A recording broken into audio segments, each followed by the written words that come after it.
Boom. Now we're live. This is episode 45. Almost a year. Almost a year, man. Almost a year. Missed 2 episodes, so it's been 47 weeks. So that means in 5 weeks, which is like June 10th, which makes sense. Yeah. It's been a year. Almost there. It's crazy. UFC 262 in 2 days. Oliveira versus Chandler main event. Co-main evented by Tony Ferguson, Beneil Dariush. Some fights that were canceled that were supposed to be on this card was Nate Diaz versus Leon Edwards and Jack Hermanson versus Edmund Shabazian. Yeah. 2 really high-profile fights that we're going to get to see in the next coming weeks, but unfortunately we're not going to get to see this weekend, which would have been awesome to see all those fights. Insane. That would have been amazing. But we still got some good fights. A lot of these fights are very close, which you'll love to see. Maybe not from a betting point of view, but from a spectator's point of view, it should be a really good card. So welcome to MMA Complete Podcast, episode 45, brought to you by Fans Only Sports and Naked Sports. Check out Fans Only Sports on Facebook and YouTube. Check out Naked Sports on YouTube and Instagram. That's naked.sports. Don't look up Naked Space Sports because you're going to find some stuff that's not our brand. Naked.sports. All right. So Jump right before we jump into it, let's just say if you want to see our take on the betting aspect of this card, we just did a podcast that we do every Thursday night from 7 p.m. to 8 p.m. That's also available on the MMA Complete Podcast YouTube channel called Bet the Deed, where we go in depth with all the betting numbers that we can't talk about here. And I think we did a really good show today. It was almost all about UFC 262. So if you're looking to make some bets for this podcast, go check that out. Mm-hmm. So yeah, let's jump into it. Let's work our way up. So we can talk about the fights lower in the card, and then we can end it with the bigger fights. Plus, I think Dylan might be coming. Mark's not coming today. Yeah, he's got schoolwork. Yeah. Actually, we can say that UFC 262, we will be live streaming 8 p.m. to 1 a.m. on May 15th for the Saturday. So check that out. We'll be live streaming most of the night. We might even stay up a little bit later, talk about some of the pod bets and different stuff like that we always do. We always interact with the fans a lot during the live streams. Staying up later. Probably be cocked. Probably be doing drinking. some shots. Definitely be doing some shots. Special. I still have this bottle of Jack that I have not even opened. So we could do that. Yeah. But yeah, let's jump right into it. So the first fight of the night is a fight that I don't know much about. It's Lutz versus Aguilar. Yeah. Lutz's first fight in the UFC. Okay. I didn't even know that. Yeah, it's his debut. Would definitely see this going to a decision. I don't think Lutz is going to win it. I'm going to go with Aguilar. Yeah, I would go. Yeah. I'm sorry. I am listening. I was just going to look up on the book just to see what it is looking like. So Tucker Lutz versus Kevin Aguilar. And you can actually pull it up right here too. It's a weird fight, because it's always hard to predict someone's first fight in the UFC. So it's like, are they really good, or what are they? What are they? You know what I mean? Like, they got to prove themselves somewhere. You know what I mean? A lot of people that lose their first fight, do they get a second chance? Some people do. Yeah. It depends where you come out of. Usually. If you come through the Contender Series, you might get a 2 or 3 fight. Yeah, contract. Yeah. Going upwards in the card, we got Antonia Shevchenko, sister of flyweight champion Valentina Shevchenko, fighting Andrea Lee. Andrea Lee is a little bit more experienced than Shevchenko, and it's definitely Shevchenko's biggest test. Probably going the distance in this fight. Shevchenko, she has the name of it, but she doesn't really have the knockout power of her sister. It's a women flyweight fight. Right. So, Shevchenko probably, how do I see this fight going? Shevchenko just, moving fast and hitting those jab shots, possibly taking it to the ground here and there. Andrea Lee, I just don't think she can keep up. It is interesting, though. Shevchenko pro debut 2002. 11 fights. Isn't that kind of crazy? That's not Valentina, that's Antonia? Yeah. Okay.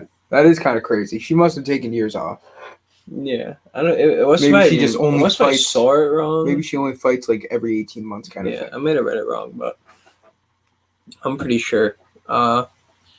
Jordan Wright, Jamie Pickett. Yeah, this is going to be middleweight. This is going to be a good fight. Jordan Wright was 11-0 before he got stopped by. I can't remember who he got stopped by. So Jamie Pickett is the one to lose under 1.5. Yeah, we had said that. Oh, I thought you said Jordan. Oh, no, Jordan Wright. He's the one. He's the one that he hasn't gone over 1.5. Jamie Pickett's the one that hasn't gone over 1.5. I'm pretty sure it's Jordan Wright. Jordan Wright's he's 11-1. What do you mean? I'm saying like he hasn't gone past. Oh, Jordan Wright. Yeah, Jordan Wright hasn't gone past a round and a half in the UFC at least. Yeah, I would. Yeah. So Jordan Wright lost to Joaquin Buckley, who Joaquin Buckley is definitely. I would say he's still right around Jordan Wright's competition range. Yeah. But Jordan Wright, he was kind of fed to the wolves with Buckley, who was on a hot streak at that time, and he got knocked out.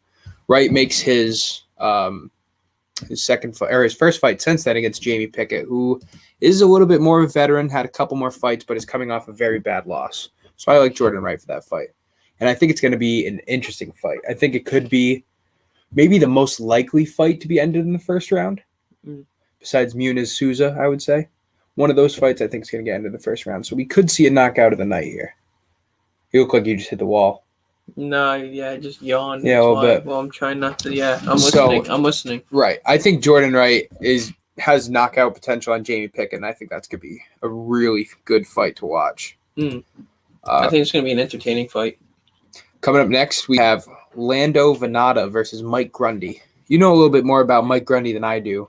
Grundy with a 1-inch reach advantage, 5 years elder than Veneta, and it is a featherweight fight. Yeah, Veneta was on a hype train, you know what I mean? And, he kind of got put down. He was actually, Joe Rogan talked big about him back in the day, and he kind of hit a wall and, or a ceiling, I should say. And I think Mike Grundy can do it. 12-2, 1.5 inch, you said? Inch. Just 1 inch, yeah. Yeah, I got Mike Grundy by decision. Yeah, it's one of those names that you feel like you've heard before, Mike Grundy. So I don't know if it's because he had a stellar fight, or because he lost a fight, or because we had just watched a card with him on. But it's one of those names that I feel like I remember. And usually when that's the case, those guys tend to do well. When I just can't remember what it is, I know, but I've heard the name. Yeah. It's always the guys that I don't know well enough to bet on, but I should have bet on them that I. That way. Hey, if Veneta had a good camp, I would definitely choose Veneta, but by ear, I'm gonna say Grundy. You know what I mean? There you go. All right, Jacare Souza is making a return. We haven't even talked about this much. Jacare Souza. I mean, we saw him in December lose to Kevin Holland, and I know we've been talking about how he's on the downswing, but Jacare Souza is a legend. Jacare Souza has been around so long, and he is a master of jiu-jitsu, and he was a former title challenger. I think he didn't challenge Anderson. He challenged Chris Weidman, I believe, when Weidman was champ, or maybe Rockhold, one of those guys, Weidman or Rockhold.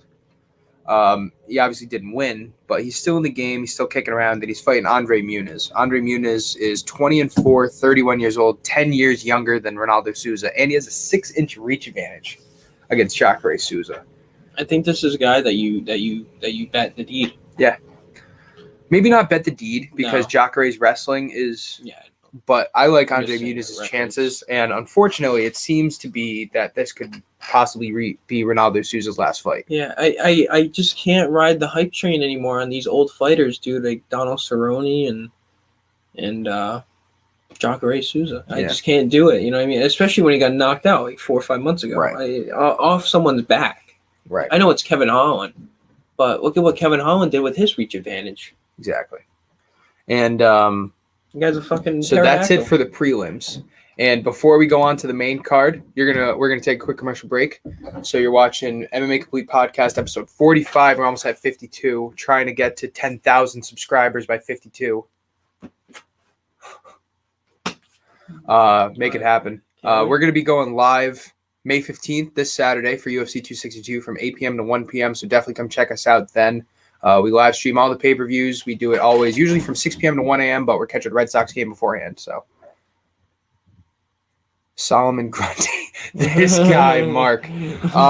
So, yeah, we will be taking a quick commercial break, and you're watching MMA Complete Podcast brought to you by Fans Only Sports and Naked Sports. Thank you, everybody, for tuning in. Here is I can't even show the other one. All right, so we will be right back.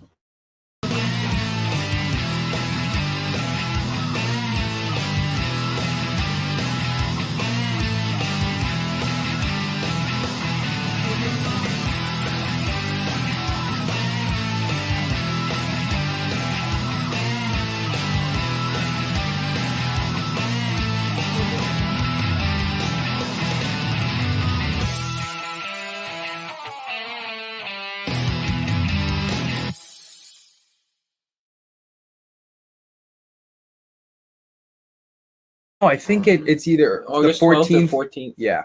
So, breaking news, not breaking, but over the last couple hours, Darren Till will be fighting Derek Brunson in the main event of the fight night for UFC on August 14th. That's interesting. Same weekend as the Tyson Fury Anthony Joshua fight. Yeah. So that's going to be very interesting. That's something I look forward to. Darren Till Tyson apparently Fury all the way. Tyson Fury the whole way. Yeah. And I know Mark agrees. No, definitely. Darren Till versus Derek Brunson is really interesting, though. Yeah. Till was just hurt, so he had to pull out of the fight with Marvin Vettori. Yeah. Right? Was it Vettori? Yeah, because Holland came in short notice. Mm-hmm. So, I mean, if he's healthy, he should beat Brunson. But Brunson's been on a tear lately. Brunson beat two. Been on a tear, man. Brunson beat two of the biggest up-and-comers in that division in a long time. Shabazian was 11-0, kicked his ass, wrestled him. Mm-hmm. Holland was 5-0 last year, and he wrestled him and beat him kind of standing, too. Holland was looking good on the standing, but Brunson just... Holland's head wasn't in that fight either, man. It was fucking... Right. So, I mean... I want to pause. We can talk about this just for a second. We can go back to it. Yeah. But I think there's a chance Brunson wrestles Till and beats him. I think Brunson could do it. Yeah, and, Till's one of those fighters. If he doesn't have confidence, he's not winning the fight. And he said this in interviews before. He's looked for excuses to get injured to not fight. He just didn't have the confidence. And, it's crazy for a fighter to even admit that. But I don't see how... I think he gets a little intimidated by fighters that are on a tear. That could be it. Good. And I think Brunson wins. I think Brunson has at least the power that Masvidal has, which means he can knock out Darren Till. The thing is, we did see Holland stun Brunson a couple times. And Darren Till, he doesn't have the length that Holland does, but he has more power than Holland. Yeah. So, I mean, we could see him drop Brunson. Either way, I think it's a really good fight. So that's August 14th, main event of UFC Fight Night. I believe that's going to be, I think it's going to be right around like 206 because we're almost at 200 already. All right, so going back to UFC 262, we're about to hit the main card. First fight of the main card, Edson Barboza versus Shane Burgos. Edson Barboza, the longtime UFC veteran. Shane Burgos, who is only 30 years old, but he has a 13-2 record, versus Barboza, who's 21-9. So a difference in experience, definitely. Even though Burgos is the favorite to win, he has less than half the fights of Barboza. This is a fight that could go either way. We personally like Barboza, but Shane Burgos definitely belongs there, and there is reason why he's the favorite. He just lost to Josh Emmett, who's not he's a good fighter. He's top 15. He's like borderline 15. Yeah. But before that, he did beat Cub Swanson, who we did just see lose to Giga Chikadze in pretty crazy fashion. Was that the same? No, it's a different fight, different weight class. No. Cub Swanson. That's the guy who Chikadze just kicked in the liver. Oh, yeah, that's right. Yeah. Which, by the way, we didn't even talk about that. We can talk about that card. Yeah, I know. So, so Barboza Burgos, that's going to be, it's going to be a close one, but I like Barboza for the experience factor and for the fact that he has great kicks. Yeah. I think that he could knock out Burgos, potentially. You want to talk about your boy, Matt Schnell?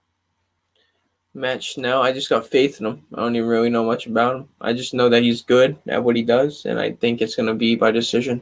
And also another reason why I think he's going to win is that Bontorin, is that his face? Mm-hmm. Is taking this fight on short notice. So that was the reason that you had said. That's right. So Rogerio Bontorin versus Matthew Schnell in the bantamweight division. Matt Schnell 15-4. Rogerio Bontorin is 16-3. Okay, that's where I remember him from. Kai Kara France was the guy that was getting his ass kicked and then out of nowhere knocked out a guy in UFC 260. Okay. And it was the one where the guy slumped. The guy was celebrating around, and then he almost went back to hit him again. Oh, yeah. That's who the guy that lost that fight is who's fighting Matt Schnell. So he was actually doing good against Cara France, and then Cara France just knocked him out at the end. Not to say that he could beat Matt Schnell, but he's fighting already, huh? From March, and he got knocked it was out. 259. It wasn't 260. I thought it was 259. Damn, I'd figure more time off after getting rocked, but some people built different. We'll see. So Bontorin, who's 16-3, has lost his last 2 fights. Matt Schnell, on the other hand, has won 5 of his last 6 in the UFC. It's pretty good. A couple by submission. Yep, a couple by Split submission. decision, unanimous decision, TKO loss, split decision win. Yeah. So Matt Schnell, I think, will win that fight. But that's one of those fights that it could go either way. Yeah. And then we have Kayla Chikagian versus Vivian Araujo. A late surge of people have been picking Vivian Araujo to beat Chikagian. I like Chikagian because she's tall. Chikagian is very tall. She's like 5'9". But for some reason, she has the same reach as Araujo, who's 5'4". So who knows? But Chikagian, the former challenger for Amanda Nunes title, who's also, I believe, won her last 2 fights. If not, she's won her last fight. And I believe the winner of this will either face Nunes or Shevchenko, possibly. Because Chikagian, who's normally a bantamweight, is actually fighting flyweight. So she might be trying to go for Shevchenko because she doesn't see the point in fighting Nunes, maybe. Yeah. Because who the hell is going to beat Nunes? Exactly. Who's fighting Nunes in 265? I'm pretty sure. Does she have a fight? Yeah. Against who? Like they got to get like people out of Juliana Pena. That's right. Juliana Pena will fight is going Amanda to lose. Nunes, UFC 265. Yeah, Pena's going to lose. Who's the 264? 264 is Poirier McGregor 3. 263 is Adesanya Vettori. And then 266 is Blachowicz Teixeira. Yeah. All right. Yeah. Here we go. Meat and potatoes, the UFC 262. What the 2 fights that we were looking forward to that are still on the card? 2 of the 4 fights, because 2 of them got canceled. Yeah, you know. Postponed, whatever. Yeah, we're cursed with Leon Edwards. Quite possibly Tony's last chance. No way. Possibly, though. He sells tickets. He sells. Tony Ferguson versus Beneil Dariush. The man he said was the most underrated fighter in the division. Beneil Dariush. Tony Ferguson has lost his last 2 fights against number 2 and number 3, respectively, in the division. Now he fights Beneil Dariush, who's number 7. This fight is going to be a war, I believe. I think it's barely going to go to the ground, if at all.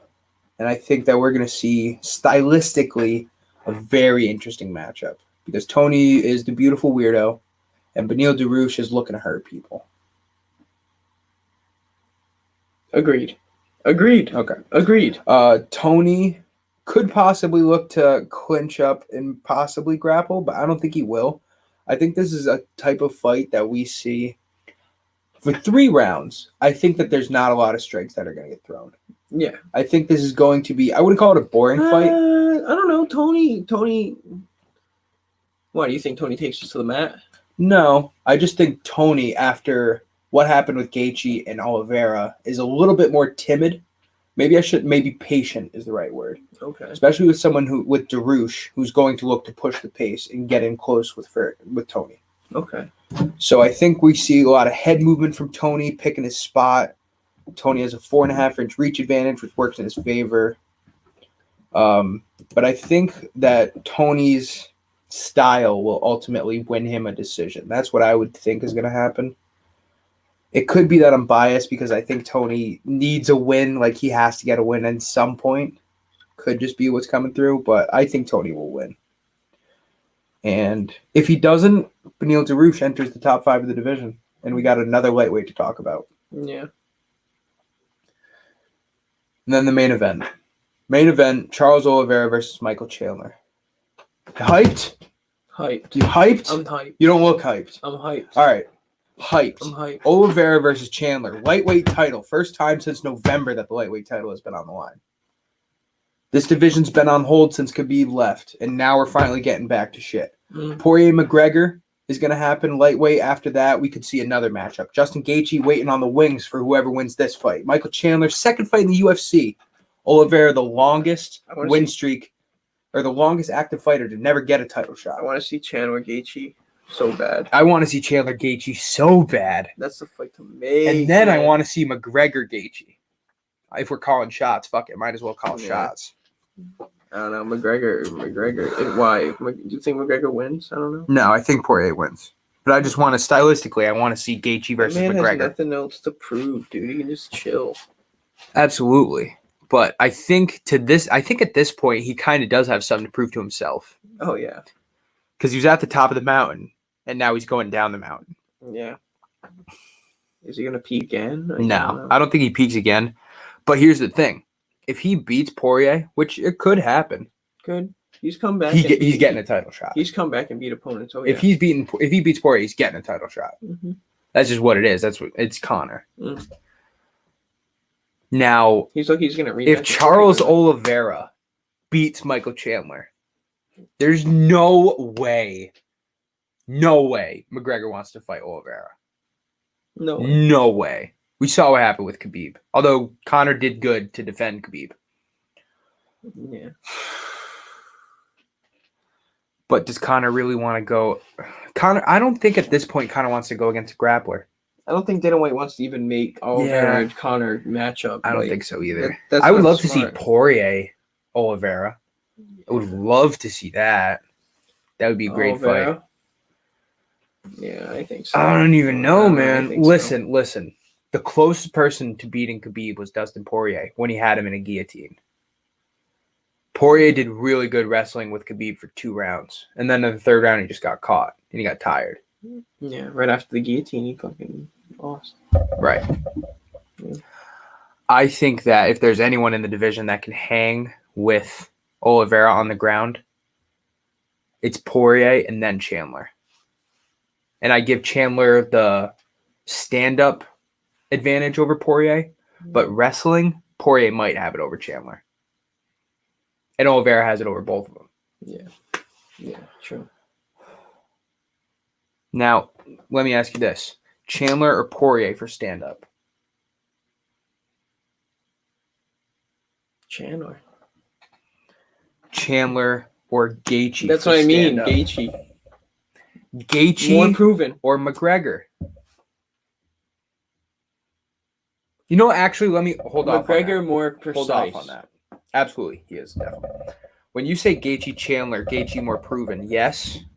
Because of that fight with Tony, where Gaethje had his best fight without question. Bonus-wise, but here's the thing. We've also seen the opposite end, where Gaethje gets into those slug battles, and he just gets fucking walloped. Yeah. Eddie Alvarez knocked him out. Poirier knocked him out standing. So with someone like Chandler who has the power, Gaethje doesn't fight a lot of people with power. He fights a lot of people like Poirier and like Alvarez, like Michael Johnson, who just have great boxing. But the power that Chandler has, he could rock Gaethje when Gaethje's just like going at it. We're talking like Chandler's already won this fight, though. That's what I mean. Like, I'm just talking about he's the underdog. I'm just talking about potential matchups. No, yeah, I know. Yeah.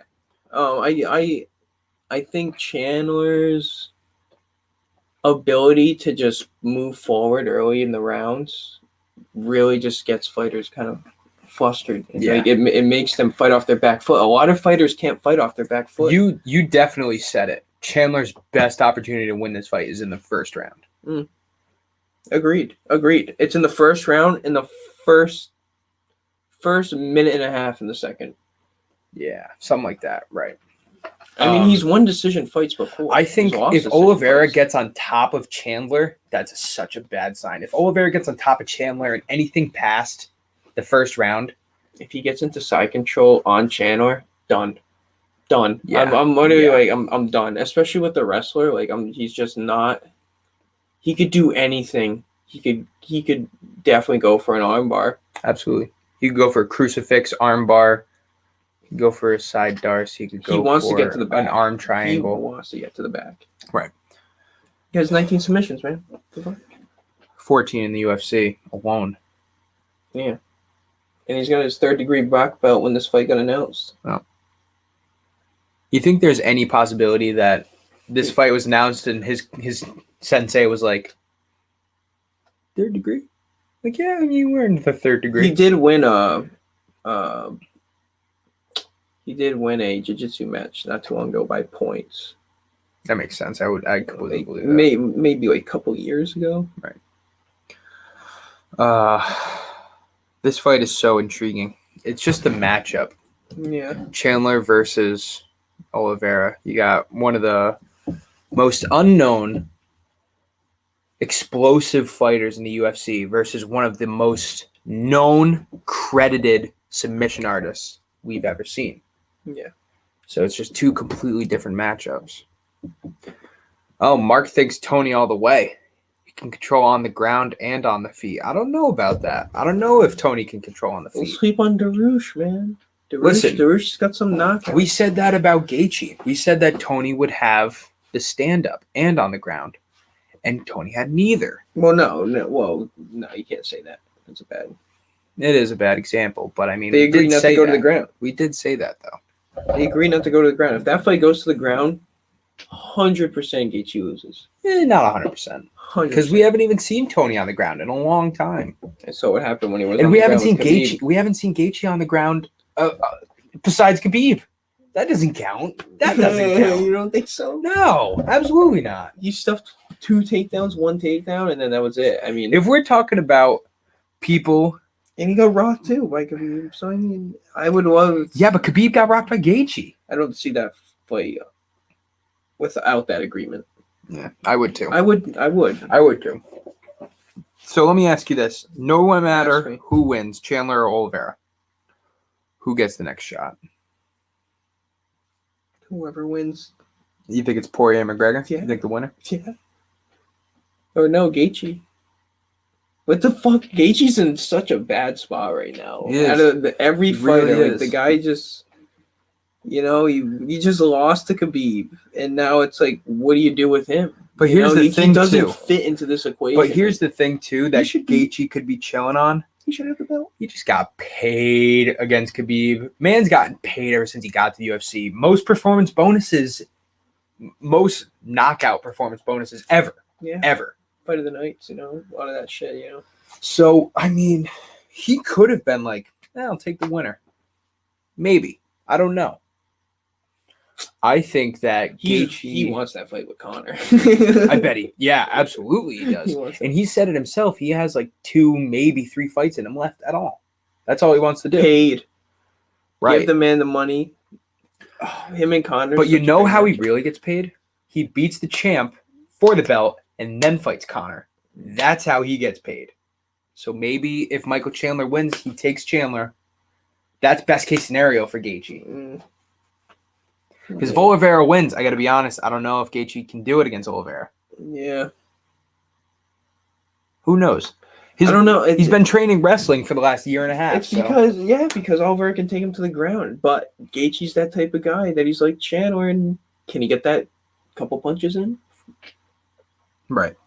Oliveira used to fight at 145, I think, too. All right, we're going to take a quick commercial break again. You're watching MMA Complete, brought to you by Fans Only Sports and Naked Sports. Go check out MMA Complete on YouTube, MMA Complete Podcast, and go check out MMA Complete on Twitter at complete_MMA. We'll be right back.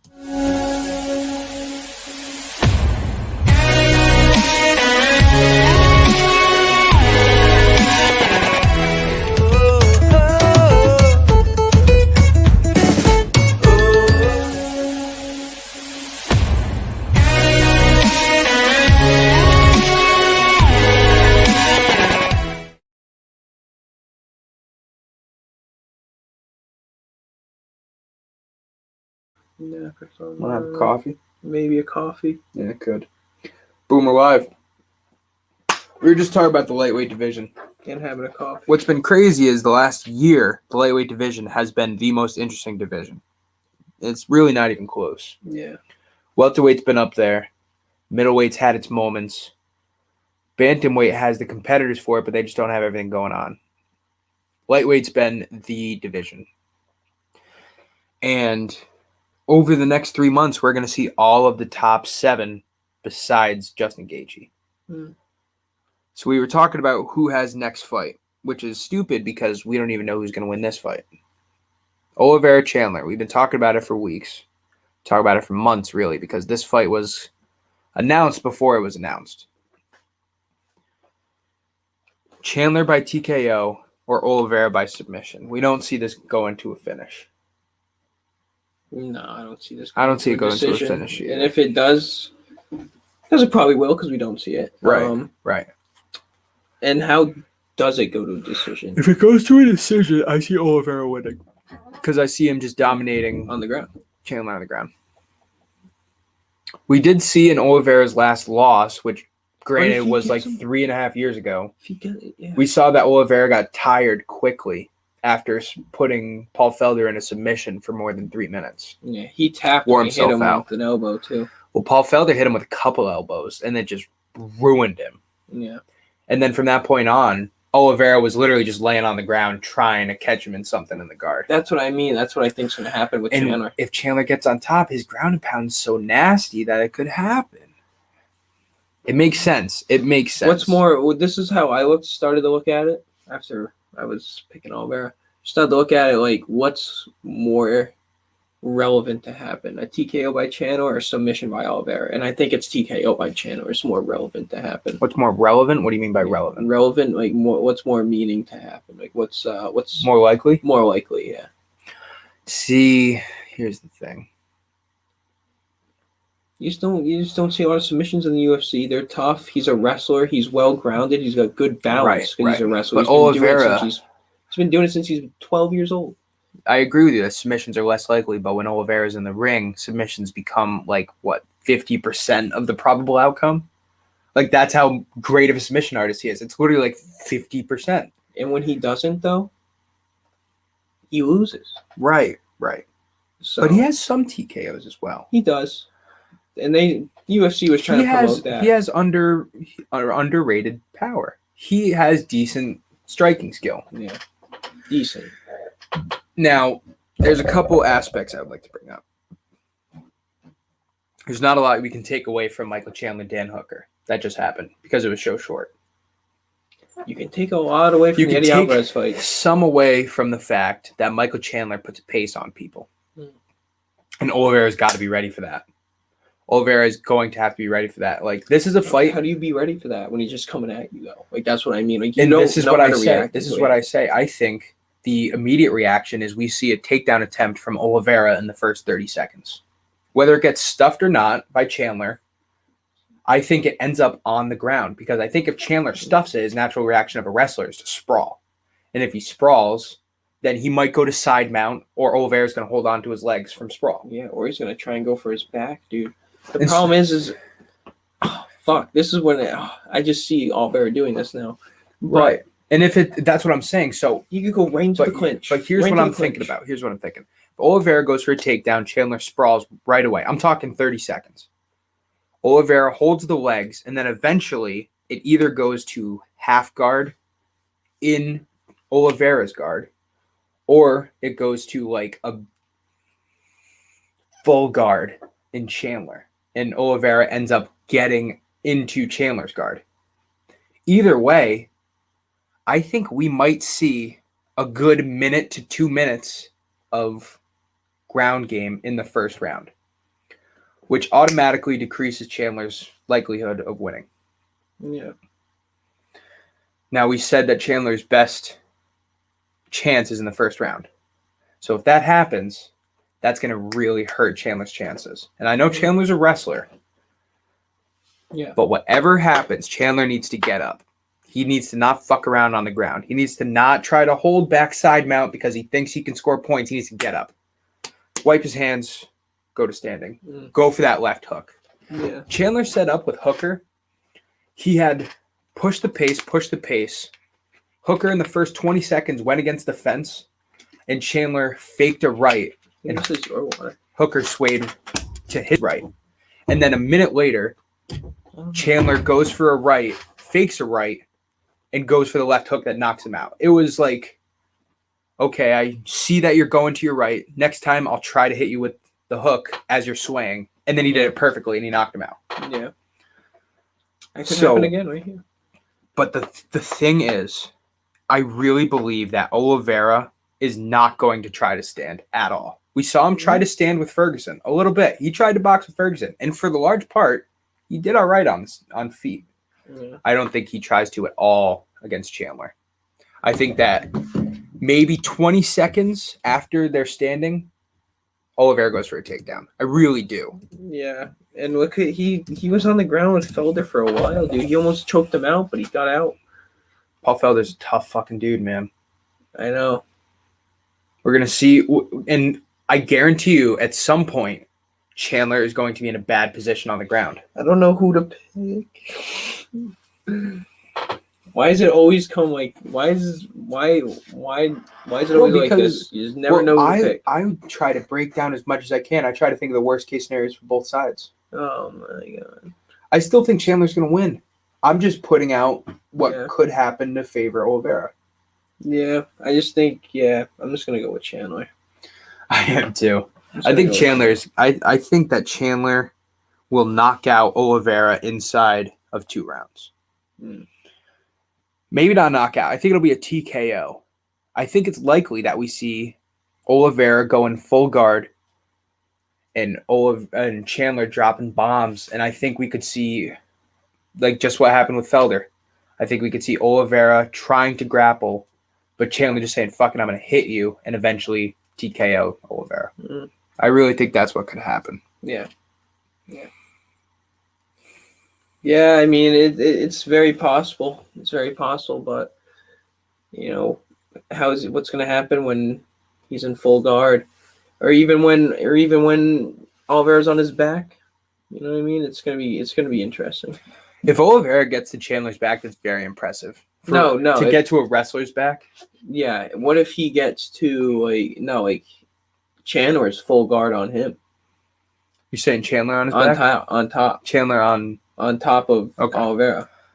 Well, here's the thing. We've seen Oliveira win by guillotine. And we know that he has arm triangles. Yeah. So if Chandler tries to posture up to one side and Oliveira just catches him in a quick triangle, that's it. But other than that, I mean, with a wrestling background like Chandler has, and I know we're really bigging up wrestling background from Chandler, so this fight goes to the ground and gets ended in a minute, we're going to look like dopes, but I'm going to say it anyway. Chandler, as a wrestler, has great balance, and he knows where he is at all times on the ground. He also is very strong. He's very strong. He's jacked.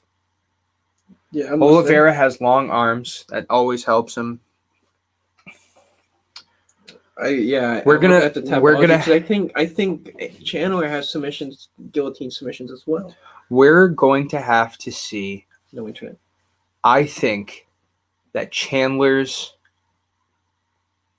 toughness will be the biggest part of this fight, because I think we're going to see a part where Oliveira is either really close to getting in a submission or he has a submission and Chandler just has to fucking gut it out.